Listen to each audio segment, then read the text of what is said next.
স্বাগত। নিয়মিত আয়োজন এখন প্রকাশের সঙ্গে আছে আমি তোফায়েল আহমদ। টানা বৃষ্টিতে চরম দুর্ভোগে রাজধানী সহ দেশের বিভিন্ন অঞ্চলের মানুষ। বলতে গেলে আজ বৃষ্টির পানিতে তলিয়েই গেছে রাজধানী ঢাকা। দক্ষিণাঞ্চল এবং উপকূলে পাহাড় ধস ও বন্যায় প্রাণ গেছে অর্ধ শতাধিক। পানিবন্দী ১২ লাখ মানুষ, অনেকেই নিরন্ন ও নিরাশ্রয়। বানভাসী এসব মানুষের জন্য কি করছে সরকার? প্রাকৃতিক দুর্যোগ মোকাবেলায় সরকারের প্রস্তুতি এবং সমসাময়িক রাজনীতির অন্যান্য ইস্যু নিয়ে আজকে আলোচনার জন্য স্টুডিওতে আছেন জামালপুর ৩ আসনে বিএনপির সংসদ সদস্য মোস্তাফিজুর রহমান বাবুল এবং কুড়িগ্রাম ২ আসন থেকে এনসিপির নির্বাচিত সংসদ সদস্য ডক্টর আতিক মুজাহিদ। আপনাদের দুজনকেই স্বাগত আজকের আলোচনায়। জনাব বাবুল, আপনার কাছেই শুরুতে আসি। সম্প্রতি আপনি দেখেছেন এবং প্রধানমন্ত্রীও সেদিন বিশ্ব পরিবেশ দিবসে আলোচনায় উল্লেখ করেছেন যে পৃথিবীর বসবাস অযোগ্য শহরের তালিকায় ৩ নম্বর অবস্থানে আছে ঢাকা। সেই ঢাকায় আজ সকাল ৬টা থেকে বেলা ১২টা পর্যন্ত ৬ ঘন্টায় ৮২ মিলিমিটার বৃষ্টি হয়েছে, আর তাতেই পুরো রাজধানী কার্যত অচল। এরকম একটা শহরে মানে আমরা বাস করি, যেটা মানে ভাবতে অবাক লাগে যে সিরিয়ার দামেস্ক এবং লিবিয়ার ত্রিপলি এর চেয়ে খারাপ অবস্থা, আর এর উপরই আছে আমরা। তাহলে আমরা একটা গণঅভ্যুত্থান পেরিয়ে নির্বাচিত সরকারের অধীনে আছি। ঢাকাবাসীকে কতদিন এই দুর্ভোগ পোহাতে হবে, কতদিন এই গঞ্জনা সহ্য করতে হবে? বিএনপি সরকার আসলে ঢাকাকে নিয়ে আসলে কোনো পরিকল্পনা আছে কিনা? বা আপনি নিজেও তো ঢাকায়, যদিও আপনার নির্বাচনী আসন ঢাকার বাইরে, কিন্তু নিজেও আপনি ঢাকাতে থাকেন। না, ঢাকা তো আমাদের রাজধানী শহর। বাংলাদেশের রাজধানী হচ্ছে ঢাকা। ঢাকা আপনার বসবাসের কম বেশি অযোগ্য। বসবাসের অযোগ্য শহরের তালিকায় ঢাকার অবস্থান তৃতীয়। অস্বীকার করবার কোনো জো নাই। জুলাই আগস্ট ২০২৪-এ গণঅভ্যুত্থান সংগঠিত হয়েছে এবং গণঅভ্যুত্থান পরবর্তী ৫ মাস আগে জাতীয় সংসদের নির্বাচন অনুষ্ঠিত হয়েছে। এই জাতীয় সংসদের নির্বাচনে আমি এবং উনি, আমরা জাতীয় সংসদ সদস্য হিসাবে আমরা আমাদের দায়িত্ব পালন শুরু করেছি। সরকারের বয়স সবেমাত্র ৫ মাস চলছে। ঢাকাকে আপনার মানুষের বাসযোগ্য করার জন্যে এই সরকারের যা যা করা দরকার তাই সরকারকে করতে হবে। কারণ বিগত দিনে একটা অনির্বাচিত সরকার পরিচালনা করেছে, দেশ শাসন করেছে।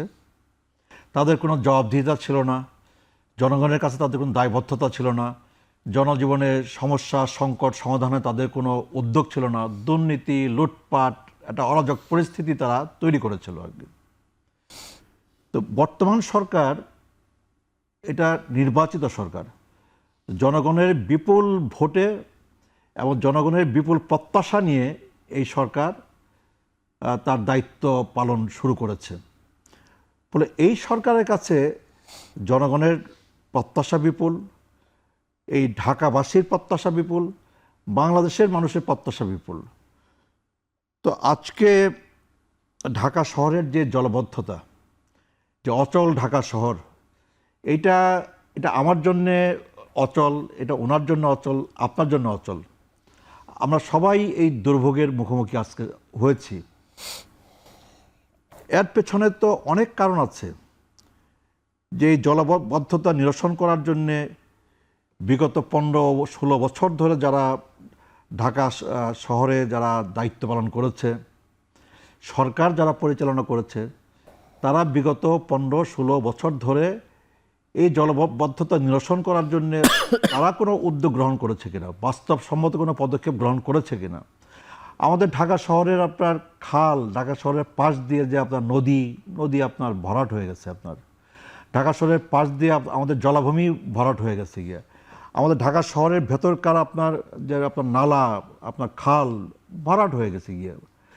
তো আজকে বর্তমান সরকারের একটা অন্যতম প্রায়োরিটি হচ্ছে যে ঢাকা শহরকে বাঁচানোর জন্যে, ঢাকা নগরবাসীকে বাঁচানোর জন্যে, জলাবদ্ধতা নিরসন করবার জন্যে ওই যে আপনার ঢাকার আশপাশে যে নদীগুলো আছে সেই নদীগুলোকে আপনার দখলমুক্ত করতে হবে, জলাশয়কে দখলমুক্ত করতে হবে, এবং খাল আপনার নালা দখলমুক্ত করতে হবে, এবং এই পানি নিষ্কাশনের জন্যে জলাবদ্ধতা আপনার কবল থেকে নগরবাসীকে আপনার পরিত্রাণ দেওয়ার জন্যে আপনার এই সরকারকে কঠিন এবং পদক্ষেপ এবং কর্মসূচি গ্রহণ করতে হবে। এর কোনো বিকল্প আছে বলে আমি মনে করি কিন্তু না। 6 মাস কম সময়, কত সময় গেলে আমরা বলতে পারবো যে সরকার এই সমস্যার সমাধান করার জন্য যথেষ্ট সময় পেল? মানুষ তো একসময় সরকারের কাছে যাবে যে আপনি তো 2 বছর বা 3 বছর ক্ষমতা। এই সমস্যাটা কিন্তু একটা অনেক বড় সমস্যা। ঢাকা আপনার শহরকে আপনার জলাবদ্ধতার হাত থেকে আপনার রক্ষা করার জন্যে এবং আপনার পানি নিষ্কাশন, আপনার সুইরেজ ব্যবস্থার আপনার উন্নয়ন সাধন করবার জন্য, ওই যে বললাম যে আপনার দখল হয়ে যাওয়া খাল, বিল, জলাশয়, নদী এগুলোকে পুনরুদ্ধার করবার জন্যে আপনার প্রথমত হচ্ছে সিদ্ধান্ত নিতে হবে।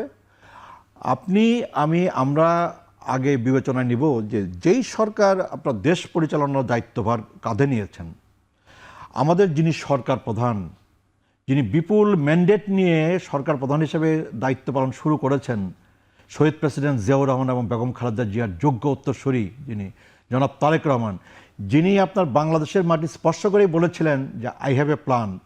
তা আমি তো বিশ্বাস করি ওনার প্ল্যান আছে এই ঢাকা মহানগরকে আপনার মানুষের বাসযোগ্য করার জন্যে, ওনার প্ল্যান আছে বাংলাদেশকে মানুষের বাসযোগ্য করার জন্যে, ওনার প্ল্যান আছে এই প্রাকৃতিক দুর্যোগ থেকে, প্রাকৃতিক বিপর্যয় থেকে চট্টগ্রামবাসীকে আপনার রক্ষা করার জন্যে, ওনার প্ল্যান আছে যে আমাদের যে প্রাকৃতিক ভারসাম্য ফিরিয়ে আনবার জন্যে। আচ্ছা, নিঃসন্দেহে ওনার প্ল্যান আছে, উনি ওই প্ল্যান ধরেই অগ্রসর হচ্ছে। তার জন্যে কিছু সময় তো দিতেই হবে। আমাদের কিছু সময় অপেক্ষা করতে হবে এই সমস্যার সমাধানের জন্য, এটাই আমরা আপনার বক্তব্য থেকে বুঝতে পারলাম। জনাব আতিক মুজাহিদ, আপনি শুনছেন যে আজকে দক্ষিণ এবং উত্তরে অনেক বাসিন্দাই তারা সিটি কর্পোরেশনের সাথে যোগাযোগ করেছে, কিন্তু অনেকেই হতাশা প্রকাশ করেছে যে দক্ষিণ থেকে বলেছে টিমের সাথে যোগাযোগ করুন, তাদের কিছু ভ্রাম্যমাণ টিম ছিল পানি নিষ্কাশনের কাজে, উত্তরের কাছ থেকে ওইভাবে সহায়তা পাননি, এরকম খবর পত্রপত্রিকায় এসছে। এবং এই সময়ে ঢাকা দক্ষিণ এবং উত্তরে আমরা জানি যে দুজন প্রশাসক দায়িত্ব পালন করছেন। তো নির্বাচিত সরকার নির্বাচিত প্রতিনিধিদের কাছে দায়িত্ব হস্তান্তর করবেন দ্রুতই, এটা সবারই প্রত্যাশা। তার আগ পর্যন্ত আমরা দায়িত্ব পালন করতেই পারেন প্রশাসক, কিন্তু কতদিন তারা করবেন সেটা আমরা হয়তো ভবিষ্যৎ বলে দেবে। কিন্তু আপনি এই দুর্যোগ মোকাবেলায় সিটি কর্পোরেশনের উদ্যোগ দেখেছেন কি না? কেননা আমরা তো দেখি প্রতিদিনই তাদের নিউজ কভার করি, তারা কিন্তু ওয়ার্কিং আছেন, কিন্তু আসলে ফল কতটুকু পাচ্ছেন মানুষ? Thank you so much. আমরা যারা দেখবেন তাদেরকে অগ্রিম শুভেচ্ছা জানাচ্ছি। বেসিক্যালি আগে আমার পক্ষ থেকে আমি এই যে 51 জন নিহতের ব্যাপার দেখলাম, পানি তাদের ব্যাপারে শোক, সে পরিবারগুলো কষ্ট, এই নিহত সংখ্যা বাড়ছে, প্রতিনিয়ত বাড়তেছে। এবং আমি যে কুড়িগ্রাম থেকে এসেছি, ভাই তো আমার অপোজিটেই, আমরা সেখানে ব্রহ্মপুত্র নদের এই পার ওপার, আমরা জামালপুর, প্রায় আমাদের 16টা নদী কুড়িগ্রামে, প্রচুর নদী ভাঙন হচ্ছে, অনেক মানুষ হয়তো হচ্ছে, বন্যা না হলেও কিন্তু অনেক মানুষের বাড়িঘর চলে যাচ্ছে, সেসব পরিবারের জন্য আমার সমবেদনা। তো ঢাকা সম্পর্কে যাচ্ছে হালকা একটু বলি, এটা একটা 1400 ইয়ার্সের একটা ঐতিহ্যবাহী শহর, তাই না? এটা একটা মানুষের জন্য ছিল। এখানে যেটা ঘটেছে, শেখ হাসিনার আমলে আমলারা রাজনীতি করত, আর রাজনীতিবিদরা নন পলিটিক্যাল হয়ে গিয়েছিল। কারণটা কি? এই আমলারাই বলতো যে আপনাদেরকে তো আমরাই এমপি বানিয়েছি, আপনাদেরকে মন্ত্রী বানিয়েছি। কোনো এমবাসি থেকে তো মন্ত্রী লিস্ট চলে আসতো, তার মানে তারা জনগণের দায়বদ্ধ নিয়ে কিন্তু এমপি, মন্ত্রী বা মেয়র হয় নাই। That is the issues. তো আমি যখন জনগণের কাছে ভোট চাই, তখন আমার একটা দায়বদ্ধ হয়ে যায়, দ্য পিপলস রিপ্রেজেন্টেটিভ। আর আমাদের যারা আমলা রয়েছেন, এসে পিপলস সার্ভেন্ট, তারা হচ্ছে জনগণের সেবক, আর আমরা হচ্ছে প্রতিনিধি সুপার আপার সবসময় থাকে। এখন যেটা হয়েছে, এখানে নাম্বার 1 কথা, কোনো ইলেকশন যেহেতু নাই, এখানে কাউন্সিলর নাই, এখানে মেয়র নাই। এখন আপনি যে দুইজনকে দিয়েছেন তাদেরকে আপনি প্রশাসক বলতেছেন, এক্সিকিউটিভ হেড কাইন্ড অফ চাকরি, কিন্তু লিটারেলি উনি কিন্তু চাকরি করে। উনি কিন্তু বলতে পারবেন না যে আমি কিন্তু নগর পিতা, আমি ইলেক্টেড হয়েছি, জনগণের রিপ্রেজেন্টেটিভ না। উনিও কিন্তু মানুষের কাছে গিয়ে ভোট চায়নি এখনও, উনি হয়তো একটা আসনের ভোট চাইছে, দুইজন যারা আমরা যেটা জানি, দুইজন তার নির্দিষ্ট আসনের ভোট চেয়েছে যে এই জায়গার আমি সমস্যার সমাধান করব। তো নগর পিতা হলে তো একটা প্ল্যান থাকতে হয়, মাস্টার প্ল্যান, এইভাবে আমি চেঞ্জ করব। যে কাউন্সিলর হতে চায় সে তার ওয়ার্ডটা কীভাবে চেঞ্জ করবে তার একটা প্ল্যান থাকে, এবং সেটা জনগণের কাছে ফেরি করে বলে যে আমি যদি কাউন্সিলর হই আই উইল ডু দ্যাট। এখন ইস্যু আছেন তাহলে ফুল একটা সেট আপ নাই, প্রশাসক দিয়ে আসছে। সেকেন্ড যেটা হলো ওখানে কিন্তু অফিস দিয়ে চলতেছে, তার মানে কি ওই এক্সিকিউটিভ লোকজন দিয়েছিল যারা এতদিন নিয়ন্ত্রণ করতো ওই আমাদের সৌকল মেয়রদেরকে, সৌকল কাউন্সিলরদেরকে, যারা অনির্বাচিত ছিল। সুতরাং তারা দায় বোঝে না, তারা চাকরি করে নিজেদের ভিতরে একটা অ্যালাই করে, এবং প্রমোশন কিভাবে পাবে, ফান্ডিং তারা কিভাবে পাবে, দ্যাট ইজ দ্য ইস্যুস। এই জন্য ঢাকাকে চেঞ্জ করার জন্য প্রথম কাজ আমি বলি পিওর কিছু ভালো মানুষকে আমাদের মেয়র বানাইতে হবে, যা রিয়েলি হার্টটি চায় যে ঢাকাকে চেঞ্জ করার জন্য। আমি একটা জিনিস যে ঢাকা চেঞ্জ করা সম্ভব, দেখেন আমরা এই ইন্ট্রিমের সময় একটা ইন্টারেস্টিং কাজ হয়েছে। মোস্ট প্রবলি এই লোকটা রোডস অ্যান্ড ট্রান্সপোর্টেশন এক্সপার্ট, ওনাকে এমডিকে থেকে আনা হয়েছে, খুব নীরবে নিবৃত্তি কাজ করছে। দেখেন কিছু কিছু জায়গায় রাস্তা কেটে দিয়েছে, খেয়াল করছেন, 4 রাস্তাগুলোকে ব্লক করে দিয়ে 2 রাস্তা করে দিয়েছে। অনেক জায়গায় কিন্তু অনেকটা জ্যাম কমে গেছে। তার মানে একটা লোক যদি খুব আন্তরিক সিনসিয়ারলি বলে যে আমি ঢাকাকে একটা জিনিস চেঞ্জ করবো আগামী 3 বছরের মধ্যে, এবং আপনি চাইলে রাতারাতি চেঞ্জ হবে না, ইট ইজ ইম্পসিবল। আমরা ধরি যে এই কয়েকটা চেঞ্জ করবো, যে ড্রেনেজ সিস্টেমটা আমরা আগামী 2 বছর চেঞ্জ করবো, দ্যাট ইজ দ্য মিশন। সব লোক ডাইকে নিয়ে আসেন, এটাকে একটা শেষ করেন। কোন নেতা কোন দল দেখার বিষয় না, আমাদেরকে বাঁচতে হবে। তো সব নেতারা এখানে থাকে তো ঢাকায়। এইভাবে মাস্টার প্ল্যানের পর অ্যাকশন প্ল্যান, 6 ইয়ার, 5 ইয়ার, 2 ইয়ার্স। আমরা দেন এই জিনিসটা গ্যাপ হচ্ছে কেন গ্যাপ হচ্ছে কেন আপনি যা বললাম তো এগেইন আপনি প্রশাসন, মানে আমরা নিকট অতীতে যেসব মেয়র পেয়েছি তার ভিতরে সবচেয়ে জনগণের ভালোবাসা পেয়েছে মেয়র আনিসুল হক, তিনি যে দল থেকে আসুন না কেন। আমরা এরকম মানুষ নগরপিতা হিসেবে চাই, বা এরকম বলতে চান কি? এক্স্যাক্টলি। আপনি দেখেন আমরা একটা দেশকে চেঞ্জ হতে দেখছি, সেটার নাম হচ্ছে তুর্কির যে এরদোগান, সে প্রথম ইস্তাম্বুলের মেয়র হয়েছিল, এবং ইস্তাম্বুল খুবই নোংরা একটা শহর ছিল, এবং ফার্স্ট কাজ যেটা করছে উনি ক্লিনিং করছে। এই জিনিসটা যে করতে পারে সে বুঝতে পারছে যে ড্রেনেজ সিস্টেম করলে মানুষের যে ভোগান্তি সেটা শেষ হয়ে যাবে।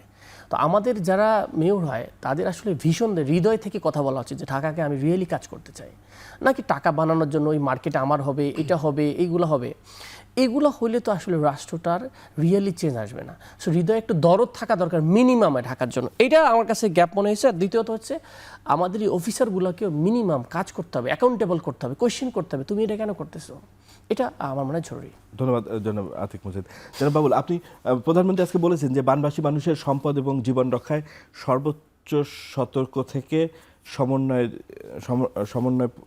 সমন্বিতভাবে কাজ করার নির্দেশ দিয়েছেন উনি। তো আপনার তো মানে ভাঙনপ্রবণ এলাকা, মানে জামালপুরের বানভাসী মানুষ, মানে আমরা দেখেছি পার্বত্য অঞ্চলে কিন্তু প্রশাসন থেকে বলেছে যে রিমোট মানে হার্ড টু রিচ এরিয়া সম্ভব না, তারা অসহায়ত্ব প্রকাশ করেছে অনেক জায়গায়। কিন্তু এরকম হার্ড টু রিচ এরিয়া তো চরেও আছে। তো আপনার নিজের এলাকাতেই কি অবস্থা যদি একটু আমাদের জানান। না, আমার এলাকায় নদী ভাঙন আছে। নদী ভাঙন আছে আমার এলাকায় 2টি উপজেলা, একটি মেলান্দা আর একটি হচ্ছে মাদারগঞ্জ। এই 2 উপজেলাতেই নদী ভাঙন আছে, এবং নদী ভাঙনের কবলে আপনার ইতিমধ্যে 2 এলাকার বিপুল সংখ্যক মানুষ পড়ে গেছে আর কি। তো আমরা ইতিমধ্যে সরকারের যে পানি সম্পদ মন্ত্রণালয় আছে, সেই পানি সম্পদ মন্ত্রণালয়ের সাথে আমরা যোগাযোগ করেছি, এবং পানি সম্পদ মন্ত্রণালয় জরুরি ভিত্তিতে বরাদ্দ দিয়েছে, এবং সেই বরাদ্দ নিয়ে নদী ভাঙন রোধ করার জন্যে কাজ ইতিমধ্যে শুরু হয়েছে, এবং আরও বরাদ্দ দেওয়া হচ্ছে যাতে করে নদী ভাঙনের কবল থেকে ফসলি জমি, শিক্ষা প্রতিষ্ঠান, মসজিদ, আপনার বসতবাড়ি রক্ষা করা যায়। তার জন্যে পানি সম্পদ মন্ত্রণালয়ের পক্ষ থেকে আপনার ব্যবস্থা গ্রহণ করা হচ্ছে, এবং ব্যবস্থা গ্রহণ করা হবে। ব্যতিক্রম কি? এগুলো তো সাধারণত বছর পর বছর করাই তো স্থায়ী ব্যবস্থা গ্রহণ করতে হবে আর কি। যেমন আমার এলাকায় আপনার এখন তো সেই স্থায়ী ব্যবস্থা গ্রহণ করবার জন্য সরকারের কাছে প্রস্তাব দেওয়া হয়েছে। ডিপিপি আপনার এটা সরকারের অনুমোদনের অপেক্ষায় আছে। এই ডিপিপি অনুমোদিত হলে আমার 2 উপজেলায় এই প্রকল্প বাস্তবায়িত হলে এটা স্থায়ীভাবে ভাঙনের কবল থেকে আমার 2 উপজেলার যে নদী ভাঙন আপনার প্রবণ যে এলাকাগুলো আছে সেই এলাকাগুলোকে রক্ষা করা সম্ভবপর হবে। আর বর্তমান সরকারের পক্ষ থেকে বিশেষ করে চট্টগ্রাম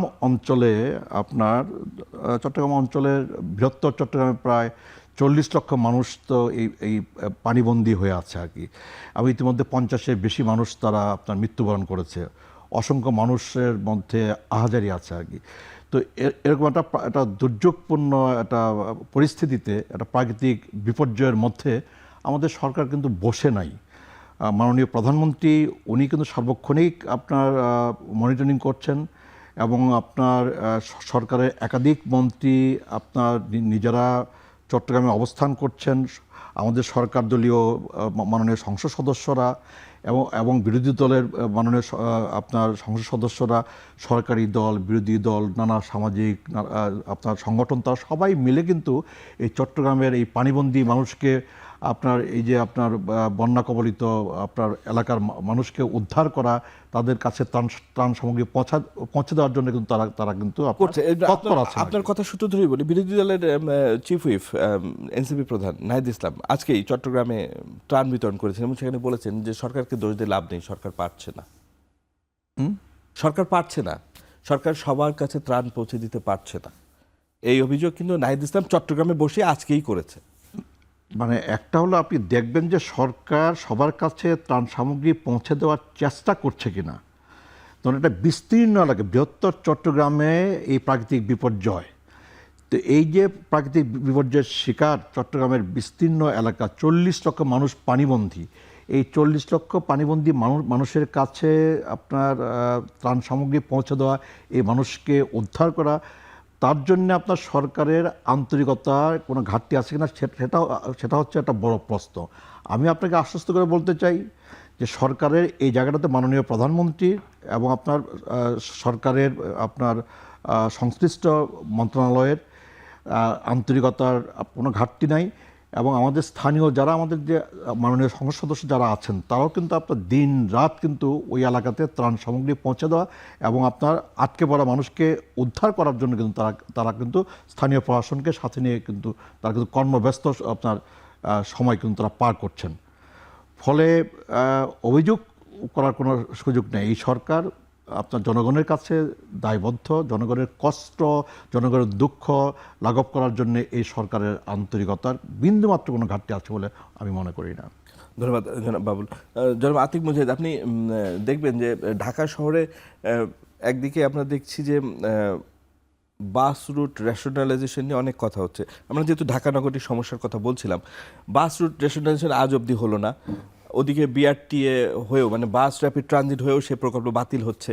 মানে ঢাকা আসলে সিগনিফিকেন্টলি মানে এইটাকে উন্নতি করার জন্য মানে আমরা 6 মাস হতে পারে কম সময়, কিন্তু পরবর্তী 6 মাসেও যে হবে কিছু, সেটা কি আপনি দেখতে পাচ্ছেন? ঢাকার মানুষ, ঢাকায় 2050 সালের ভিতরে 5 কোটি মানুষ হবে এই ফোরকাস্ট আমরা পাচ্ছি, কিন্তু নানা বিষয়ে উদ্যোগ, সরকার প্রশংসনীয় উদ্যোগ আছে, কিন্তু ঢাকা যে একেবারে সমস্যা মানে এত বেশি মানে সমস্যা সংকুল, সেই সমস্যার সমাধানে সরকার মানে অনেকেই বলেন উদাসীন। আপনি কি মনে করেন?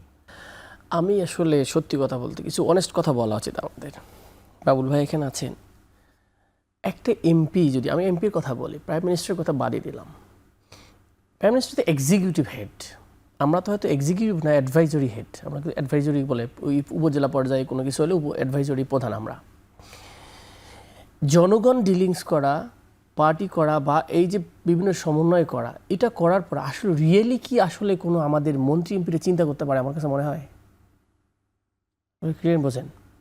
তারপরে একটা বডি স্ট্রাকচারাল যে প্রতিষ্ঠান ঠিক না থাকে, যারা রেগুলারলি কাজ করে, তারা যদি রিয়েলি ভিশনারি না হয়, অ্যালাইন না হয় আপনার মোটিভেশনের সাথে, ইট ইজ রিয়েলি জাস্ট বাবলিং, মুখ দিয়ে বলে বলে বাড়াবে এইটা করবো সেটা করবো, ঠিক আছে। অ্যান্ড ঢাকার ইস্যুটা যেটা বলতেছেন, ঢাকায় আমি যখন পিএইচডি রিসার্চ করি ইয়ুথ ডেভেলপমেন্টের উপর, 22টা মন্ত্রণালয় একই প্রজেক্টে কাজ করে, কেউ কারো বিষয়টা জানে না। যুবকদের উন্নয়ন নিয়ে আমি তখন পেয়েছি 22টা মন্ত্রণালয় কাজ করে, একই প্রোগ্রাম করে, একজনের মান ভালো, একজনের মান খারাপ। তাহলে কেন হইতেছে? সবাই প্রজেক্ট নিতেছে যে যার মন্ত্রণালয় থেকে, কিন্তু সমন্বয় নাই। আপনি ধরেন ঢাকা শহরের কাজ, আপনি এত রিপোর্ট করেন যে জুন জুলাই হলে বৃষ্টি এই সময় করা যাবে না, এই সময় কাজ করে না, এই সময় ড্রেনেজগুলো করে না, কেন অন্য সময় করে না?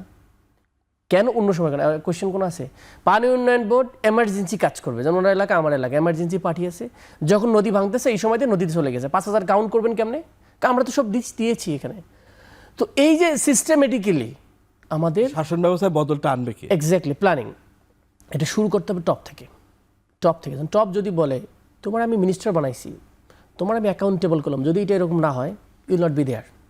খেয়াল করেন, তাহলে মিনিস্টার কবে তোমার আমি এখানে এক্সিকিউটিভ সচিব বানিয়েছি, if I see there is no progress, you should not be there. যখন আপনি এই দায়বদ্ধ এবং স্ট্রাকচারালি আপনি ফোর্স করবেন, সচিব তখন পাগল হয়ে যাবে, কিনা আমার ডেপুটি সেক্রেটারি ভাই শেষ করে ফেলবে আমার। কিন্তু এই স্টাইলে একটা মিশন নিয়ে যেতে হবে, আমার খুব ড্রাস্টিকলি ধরতে হবে। এটা তো সরকারের পার্টগুলো, বিরোধী দল কি করবে? আপনারা তো বিরোধী দলের জায়গা আমরা শুনলাম যে 11 দল বা জামাতের পক্ষ থেকে ছায়া মন্ত্রিসভা করা হচ্ছে, আপনারা সেই কাজ শুরু করেছেন কিনা, বা এটাও তো সরকারকে অ্যাকাউন্টেবল করার একটা পার্ট। ডেফিনেটলি আমরা কিন্তু দেখেন, আমরা আমাদের জায়গা থেকে এবার প্রথম বাংলাদেশের ছায়া বাজেট দেখেছেন, দিস ইজ নিউ থিং। এবং অনেকগুলি পার্লামেন্টের অনেক পজিটিভ সাইড কিন্তু আপনারা দেখতে পাচ্ছেন যে এখানে কিন্তু কনস্ট্রাকটিভ কাজ হইতেছে।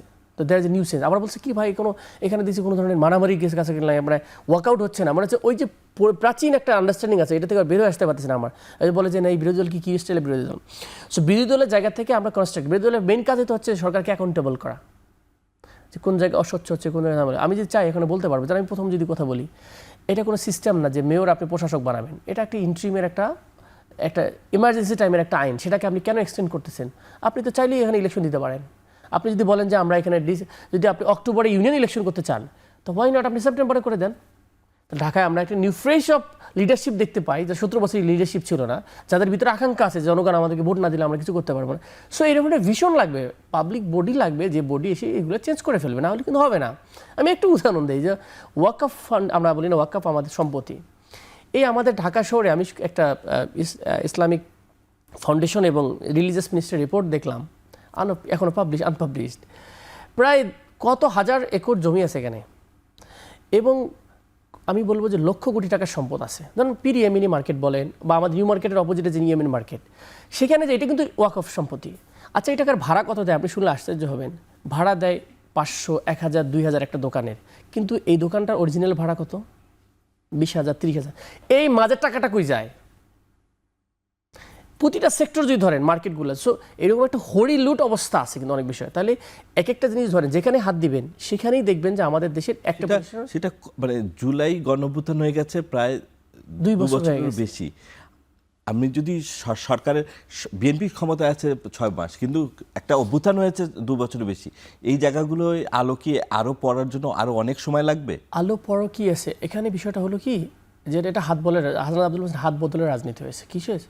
আপনি মনে করেন এখন টিভিতে আসেন, আপনি এখন টিভির উইকনেস জানেন, পাওয়ার চেঞ্জ হওয়ার সাথে সাথে এখন টিভির মালিক চেঞ্জ হয়ে যায়, না গেলে এখন টিভির সিও চেঞ্জ হয়ে যায়। আমার কথা বোঝেন ভাই, এটা আপনার অ্যাকনোলেজ করতে হবে তো, কারণ একটু ওই দলের, সরকারি দলের সাপোর্টেড নিয়ে থাকতে হবে, নিয়ে আপনার জাস্ট এইগুলো হয়েছে। বাংলাদেশ পিওরলি চেঞ্জিং যেটা দরকার, যে অ্যাকাউন্টেবল একটা সিস্টেম, একটা প্রিন্সিপাল, যে আমরা যে দলে হোক একটা প্রিন্সিপাল বেসড বাংলাদেশ হবে, যেটা আমরা বাংলাদেশকে পরিবর্তনের দিকে নেবে। রাষ্ট্রের সিস্টেম না থাকলে রাষ্ট্র থাকবে না। সো এই জায়গাটা আমরা আপনার পয়েন্টটা ধরতে পেরেছি। আমরা বিরতির পর এসে আবার এই নিয়ে আলোচনা করব। ঠিক আছে দর্শক, আমরা একটা বিরতিতে যাচ্ছি, ফিরে আসছি একটু পরে, আমাদের সাথেই থাকুন।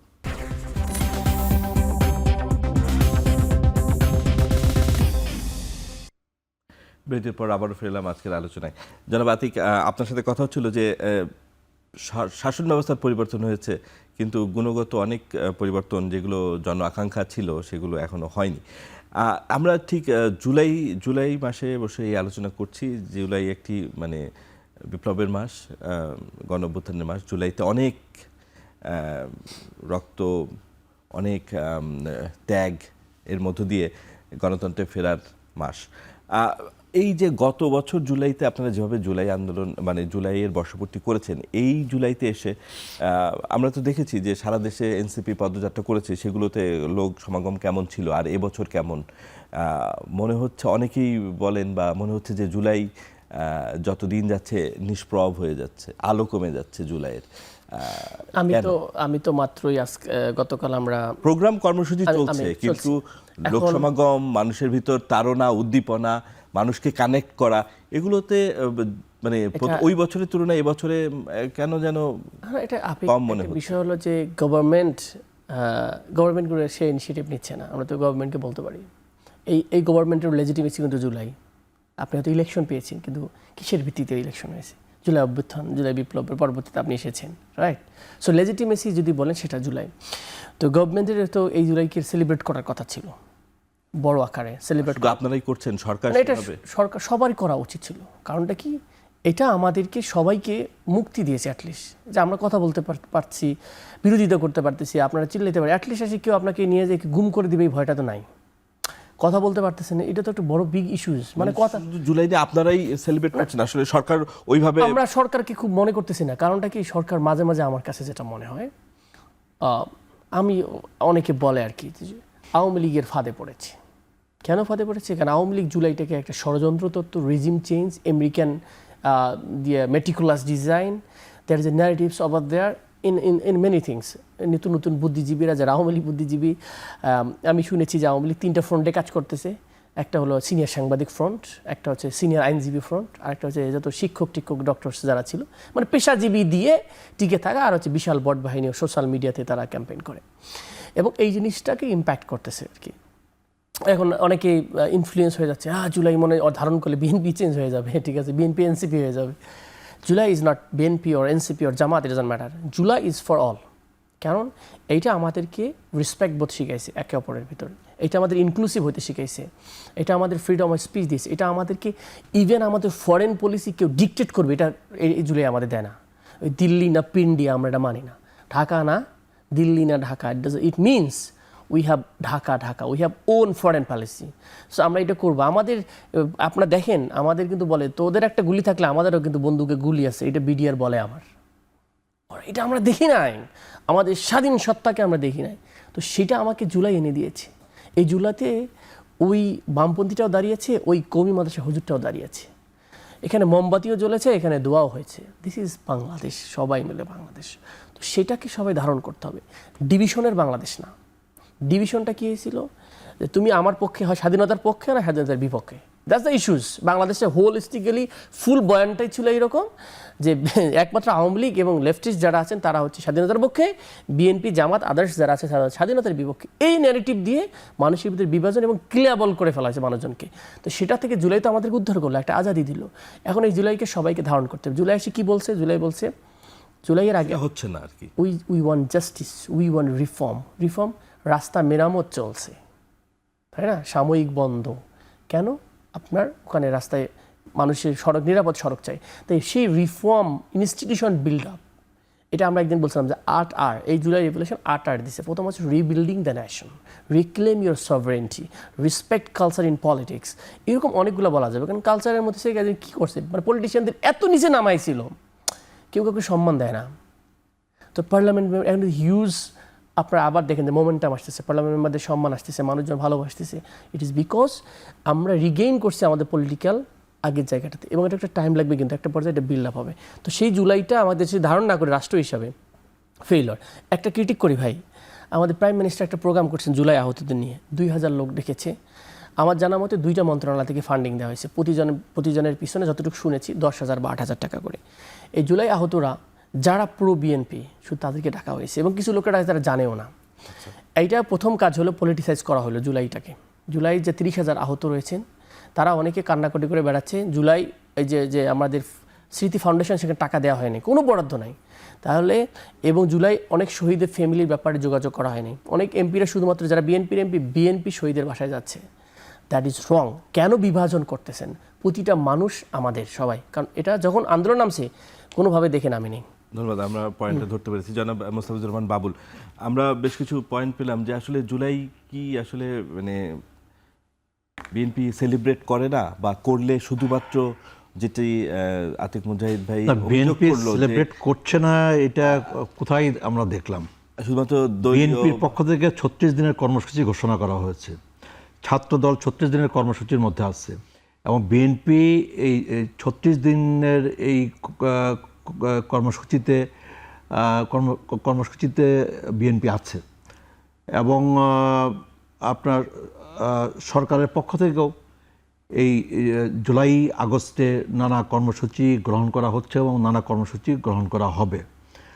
আমরা আপনার জুলাই আগস্টকে আমরা ধারণ করি, জুলাই আগস্টের চেতনাকে আমরা শতকরা 100% ধারণ করি।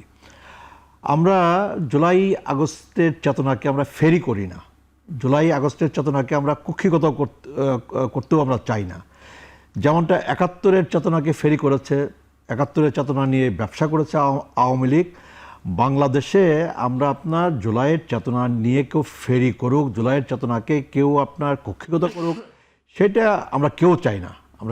জুলাই আমাদের সকলের। জুলাই কেবল এনসিপির না, জুলাই কেবল বিএনপির না, জুলাই হচ্ছে আমাদের সকলের, জুলাই আমাদের গোটা জাতির। জুলাইয়ের এই চেতনাকে ধারণ করতে হবে গোটা জাতিকে, জুলাইয়ের এই চেতনাকে রক্ষা করতে হবে এবং জুলাইয়ের চেতনাকে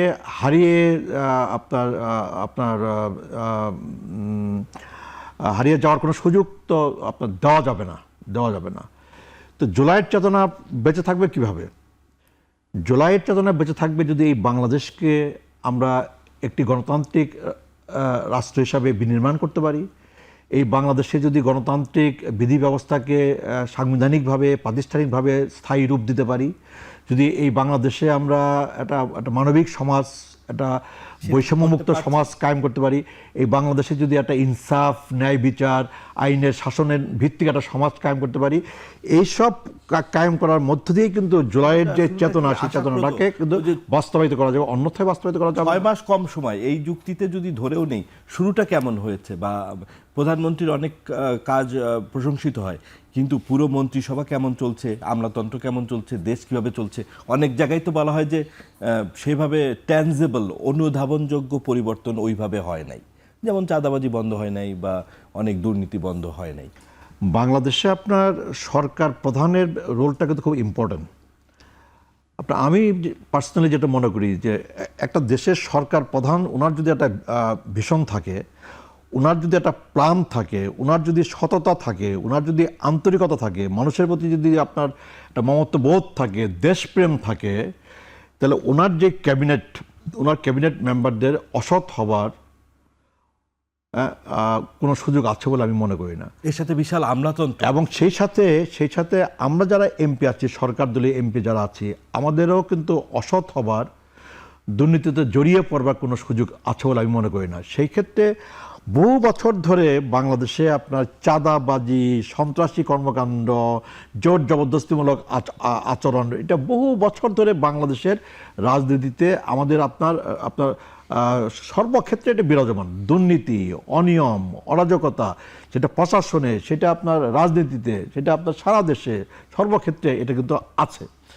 তো এই বহু বছর ধরে যে জঞ্জালের মধ্যে আমরা আছি, এই জঞ্জালটা পরিষ্কার করা, এই জঞ্জালটা দূর করা, বাংলাদেশটাকে ক্লিন করা, পরিচ্ছন্ন করা, জঞ্জাল মুক্ত করা, দুর্নীতি মুক্ত করা, অরাজকতা মুক্ত করা, বাংলাদেশটাকে একটা সভ্য, বাংলাদেশটাকে একটা সুশৃঙ্খল, একটা ন্যায় নীতির উপর ভিত্তি করে বাংলাদেশটাকে একটা সত্যি একটা গণতান্ত্রিক, মানবিক, নিরাপদ বাংলাদেশ হিসেবে গড়ে তোলার যে কাজ, সেই কাজটা কিন্তু বড় মানে একদিনের কাজ না, এটা 6 মাসের কাজ না।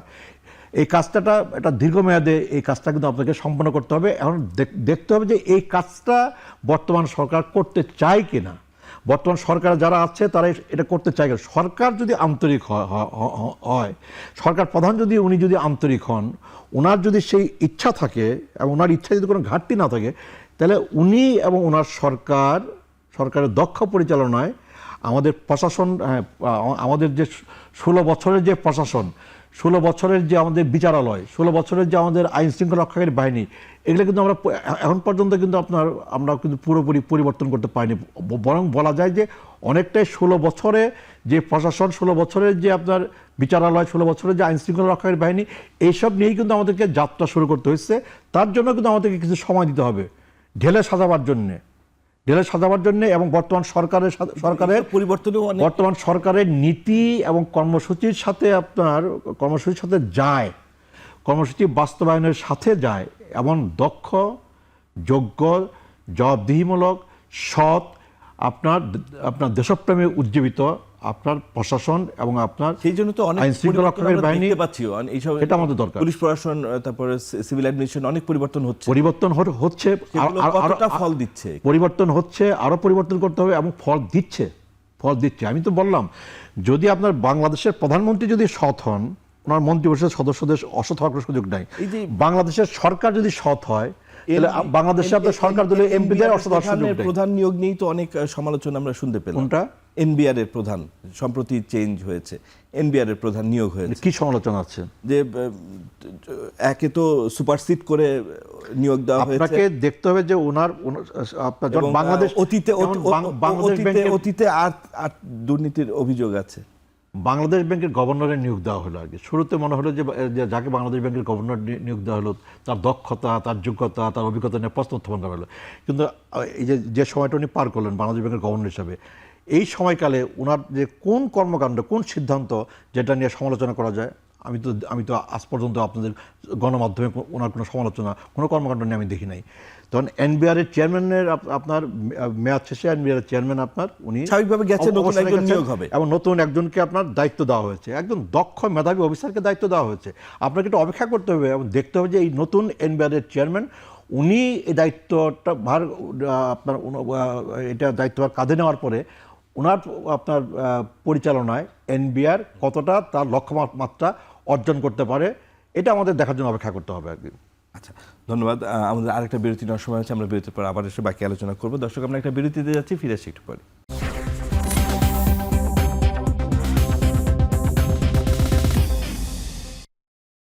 বিরতির পর আবারও ফিরলাম আজকের আলোচনায়।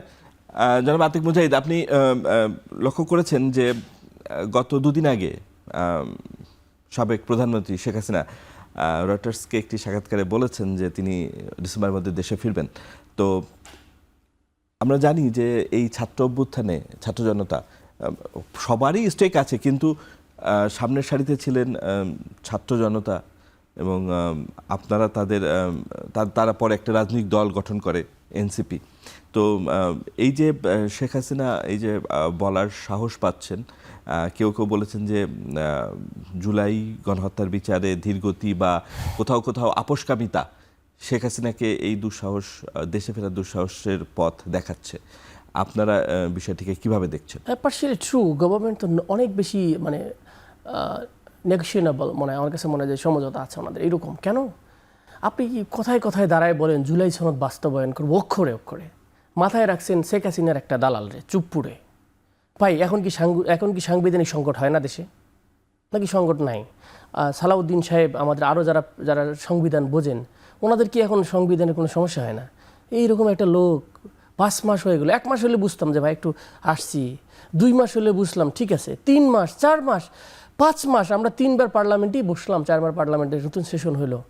চুপ্পু সাহেবের সরানো যায় না। বিএনপিতে একটা লোক নাই যে রাষ্ট্রপতি হওয়ার মতো। তাহলে ওখান থেকে তো নাড়াচাড়া করতেছে আমার কাছে মনে হয়। তাহলে কি কারণে তারা আপনারা কি নেগোসিয়েশন করছেন যে চুপুরে সরাবো না? সকল্প এখন যে আমাদের রাষ্ট্রপতি আছেন, এখন আপনারা কি স্ট্র্যাটেজি, যদি ডিসেম্বরে শেখ হাসিনা আসার অ্যাটেম্প্ট? না, ওটা তো একটা ভাগওয়াস কথাবার্তা। ওটা আসাটা তো কোনোভাবেই ইম্পসিবল। ও সে জীবন আসে না, যারা পালায় তারা কখনো জীবন আসে না। ওনার ফ্যামিলি ফুল ফ্লেজ তো বাইরে আগেই চলে গেছে। আপনারা জানেন যে বিভিন্ন জায়গায় সিটিজেনশিপ, বরং তাদের নিরীহ যারা সমর্থক তাদেরকে আরও বিপদগ্রস্ত করতেছে। কেমন এটা উস্কানি দিয়ে এগিয়ে রাখতেছে। তো এটা মেইন ইস্যু আমাদের security threat. Hasina itself A security threat for Bangladesh, কারণ সে বাংলাদেশের জিনিস না। সে এবার আর একটা জিনিস আমরা ভুলে গিয়েছি, ওখানে তিনজন জেনারেল আছে। রিসেন্টলি নিউজ হয়েছে, দেখবেন কলকাতাতে, মুজিব, নাম দুটো ভুলে গেলাম। জেনারেল মানে হচ্ছে বাংলাদেশের সিকিউরিটি সব জানে এবং এটা নিয়ে কেউ কথা বলে না। Bangladesh under security threat. আমি একটা কথা বললাম, একজন এক্সিস্টিং গভর্নমেন্টকে we have to take it very seriously, যে কারা কোথায় কোন অবস্থায় আছে। ওনারা যে পদায়ন করতেছে, ডিজিএফআই এনএসআই রিপোর্টে তো নাকি, সো এনএসআই রিপোর্টে 75%। আমরা যখন হলে উঠছিলাম 9 সালে, ছাত্রলীগের প্যাটে যাদেরকে এনএসআই দেয় তারা সবাই তো এডিজি নাকি, এডিজি ডিজি বিভিন্ন ধরনের পোস্টে আছে। তাদের কাছ থেকে প্রাইম মিনিস্টার রিপোর্ট নিয়ে আবার আপনি পদায়ন করবেন ভালো অফিসার, সৎ অফিসার। Very interesting. রিসাবল তো হচ্ছে, আই আন্ডারস্ট্যান্ড। আপনি ভাই তো বললেন যে প্রশাসনে তারা না, খুবই রিসাবল। কি যেন আমি বলি, আমার দেশে একটা রিপোর্ট হয়েছিল যে বিচারকগুলা সরাসরি ছাত্রলীগের অ্যালাইনমেন্ট ছিল, বিচারক নিয়োগ হয়েছে প্রায় 2000-এর অধিক। এরা তো মানে বিএনপি, জামাত, সাধারণ মানুষকে কি পরিমাণ রিমান্ড দিছে আপনারা দেখেছেন। সিএমএম কোড মানে রিমান্ডের কোড, ওখানে গেলে 15 দিন, 10 দিন, 15, অনেকের। এই একটা জাজের নাম বলেন ভাই, একটা জাজের নাম বলেন যাকে বিভাগীয় পানিশমেন্ট দিয়েছে যার অন্যায় বিচার করার কারণে। এটাকে কি করছে জানেন? Dumping station. এখান থেকে সরাইছে, যা পঞ্চগড়ে যা বেটা, কুড়িগ্রামে যা বেটা। এইটা কি আপনাকে চেঞ্জ হবে রাষ্ট্রের সিস্টেমে? এই লোকগুলো তো আলটিমেটলি অবিচারক, তারা সবাই না, কিছু কিছু যারা আছে এরকম করাপ্টেড, একটাকে সরান নাই, চুপ করে রেখে দিয়েছেন। আরও অনেক সেটআপের কথা নাই বলি, তাহলে আপনি এবং জুলাই জাদুঘর মিনিমাম যে জিনিসটা মানুষ দেখতে পারতো যে কোথায় কোথায় মানুষ আহত নিহত হয়েছে, সে জাদুঘরটা খুলে দেন না কেন? কি সমস্যা? কার এত সরকার তো সম্মত হয়েছে 5ই সম্মতি? একজন সচিবের নাম শোনা যায়, খুব নাকি পাওয়ারফুল সচিব, কেন তার এত পাওয়ার হলো কোথায়? কিভাবে সে আসলো? কেন সে স্টপ করে রাখলো? তারা আপনি সচিব দ্বারা নিয়ন্ত্রিত এই গভর্নমেন্ট নাকি? তো এইটা আমাদের কোশ্চেন আছে। এখন আসেন, ওনারা সাম্যের কথা বলে জুলাই পরবর্তী, দেখেন বাজেট যে বরাদ্দ হয় সাধারণ এমপি, দেখেন একজন আমরা প্রায় বলি যে আমাদের যদি মনে হয় আমরা ক্রিটিসিজম করি গভর্নমেন্টকে, আমাদের বেতন বন্ধ করে দেন, কিন্তু আমার এলাকার মানুষের উন্নয়ন বঞ্চিত করবেন কেন? 4টা বরাদ্দ গেছে সরকারি দলের জন্য, আর বিরোধী দলের জন্য একটা কমন বরাদ্দ গেছে, আর বলার পরে 8 লাখ করে টাকা দিয়েছে। What is this? আমরা আরও শুনতে পাচ্ছি অনেক বরাদ্দ হচ্ছে শুধুমাত্র স্পেসিফিক্যালি কিছু আসনের জন্য যারা গভর্নমেন্ট পার্টির সাথে। আহা, কি সাম্যের জুলাই সনদের বাংলাদেশ, চমৎকার। তো আমরা উপরে উপরে সুন্দর কথা বলবো, আর রিসার্চ ডিস্ট্রিবিউশন, জনগণের টাকা, এটা আমাদের টাকা না, কিন্তু জনগণের টাকা এনবিআর কোষাগারে যায়, সেটাকে আবার দিয়ে প্ল্যানিং করে বাজেট পাশ করি আমরা, সেটা মানুষের জন্য গ্রামে গঞ্জে যায়। তাহলে এটা কোন ধরনের বিএনপির বাংলাদেশ হচ্ছে, সেটাও একটা কোশ্চেন বিষয়। আমরা আরও সামনের দিনে হয়তো আসবো। তো এইভাবে জাস্ট আমি শেষ করে জাস্ট বলতেছি যে এইরকম সব জায়গায় আমি ধরে ধরে দেখাইতে পারবো যে বিএনপি করণ আমরা শুনতেছি ইদানিং। এবং যে প্রধানমন্ত্রীর অভিপ্রায় নিয়ে মানে অনেক কথা হচ্ছে, তার একটা টিমও প্রয়োজন ভালো কাজের জন্য, সে প্রসঙ্গে আমি আপনার বলি, টিম কথা বলেন, এখন তো গভর্নমেন্টে তিনটা লেয়ার হয়েছে। একটা কি? একটা হচ্ছে অ্যাডভাইজার প্যানেল, এটা একটা পাওয়ার ব্লক, সব মিনিস্ট্রি ভাগ করা আছে, ওনারা একটা ডিস্টার্বিং। এরপরে মন্ত্রী আছেন, প্রতিটা মন্ত্রণালয়ে প্রতিমন্ত্রী আছেন, অনেক অনেক জায়গাতে প্রতিমন্ত্রী পাওয়ারফুল দেন দ্য মিনিস্টার। তো এটা তো সবার একটা করে ব্লক হয়ে গেছে। তাহলে সচিব সাহেব গিয়ে একবার অ্যাডভাইজারের কথা শুনবে, একবার মিনিস্টারের কথা শুনবে, একবার স্টেট মিনিস্টারের কথা শুনবে। তো আমার কাছে মনে হয় কি, ওনারা তো বলতেছে আমরা তো 2-3 জন মন্ত্রী শুধু দেখি, সালাউদ্দিন সাহেব আর আমাদের প্রাইম মিনিস্টার, আর আমি কাউকে মানে মন্ত্রীদের কি করতেছে মানুষের চোখে পড়তেছে না, কিন্তু অনেক সময় হয়তো কাজ করছে এই জন্য। কি যে করতেছে আল্লাহ ভালো জানে। তো প্রধানমন্ত্রীর যে টিম, সেটা কি তার এই ভিশন, তার প্ল্যান বাস্তবায়নের জন্য যথেষ্ট দক্ষ নয় আপনি মনে করেন? তাই আমরা একটু দেখতে চাই। কারণটা কি? কারণটা হচ্ছে যে ওনারা যদি অনেক বিষয় আছে, যেমন উন্নয়নের দায়িত্ব উনি নিয়ে নেক সবগুলা, কিছু বিষয় আছে ওনারা খুব থিওরিটিক্যাল ব্যাখ্যা দিতেছেন। আমাদের ওখানে সময় তিতুমির স্যার আছেন, অনেকে আছেন, আমরা যারা মামুন স্যার আছেন, অনেকে আমি চিনি। কিন্তু বিষয়টা হচ্ছে পলিটিশিয়ান আর theoretician is not the same. পলিটিশিয়ানরা মানুষের কথাটাও নেয়, সে বোঝে কি করতে হয়। ওনারা ওই তাত্ত্বিক সচিবিক কথা শোনে না, কারণ সচিবরা ব্যুরোক্রেটিক সিস্টেমে জ্বলাবে। আমার দরকার সমস্যা solution. So leader means who solve the problem. আমরা হচ্ছে প্রবলেম সলভার, সরকারি দল বা বিরোধী দল, ইট ডাজন্ট ম্যাটার। আমরা জনগণের কাছে যাই, আমরা লায়াবল থাকি, গালিটা আমরা খাই। কোনো সচিবও খায় না, কোনো ধরনের ডিসিও খায় না, কোনো ইউনো খায় না। ইউনো গালিটা হয় কি? এমপি সাহেব কি করে, আমার এলাকায় কারেন্ট নেই কেন? এমপি সাহেব কি করে, আমার নদী ভাঙে কেন? এইটা যদি হয়ে থাকে, সুতরাং এমপিদেরকে সেভাবে কাজ করে এক্সিকিউটিভ পাওয়ার দিতে হবে এবং বরাদ্দ দিতে হবে। এমপিরা কি যথেষ্ট পরিমাণ এম্পাওয়ার্ড না কাজ করার জন্য?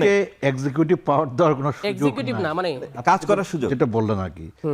এমপিদের তো আপনার এবং এমপিরা কিছু বৈষম্যের কথাও বললেন। এমপিরা আপনার সংসদে কাজ করবে, আর বাংলাদেশের এমপিরা আপনার আমরা কেবল খালি আপনার আইন তৈরি কাজের মধ্যে আমরা সীমাবদ্ধ না। আমরা বাংলাদেশের এমপিরা বহু বছর ধরে আমরা উন্নয়ন কর্মকাণ্ডের সাথে আমরা জড়িত।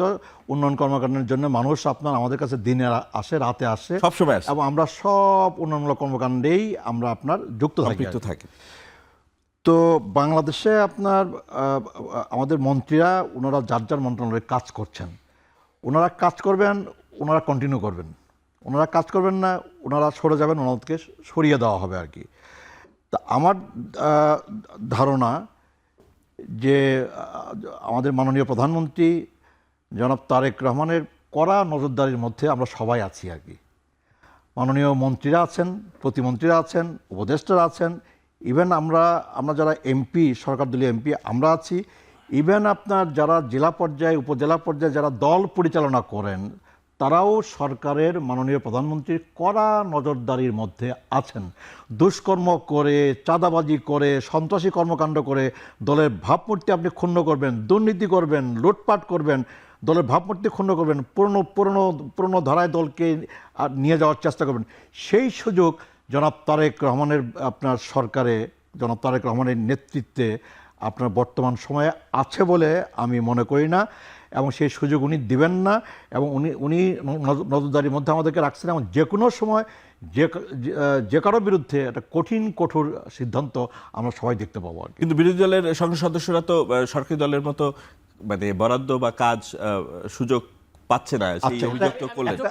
আমি শেষ করি। আমি যোগ করে দিই আপনাকে। একটা ইন্টারেস্টিং জিনিস ছোট করে বলতে আপনি খেয়াল করেছেন কিনা যে মাননীয় বিরোধী দলের নির্বাচনী যে এলাকা, সেই এলাকায় উন্নয়নের জন্য আপনার সংশ্লিষ্ট সকল দপ্তর প্রধানকে নিয়ে একটা উচ্চ পর্যায়ের কিন্তু একটা মিটিং হয়েছে বাংলাদেশের। এটাও তো হওয়া উচিত না আসলে, সবারটা সবাইকে সমান দেওয়া উচিত। সবার সমান হবে। আমি শেষ করি। বাংলাদেশের ইতিহাসে এরকম ঘটনা কিন্তু এর আগে কখনই ঘটে নাই।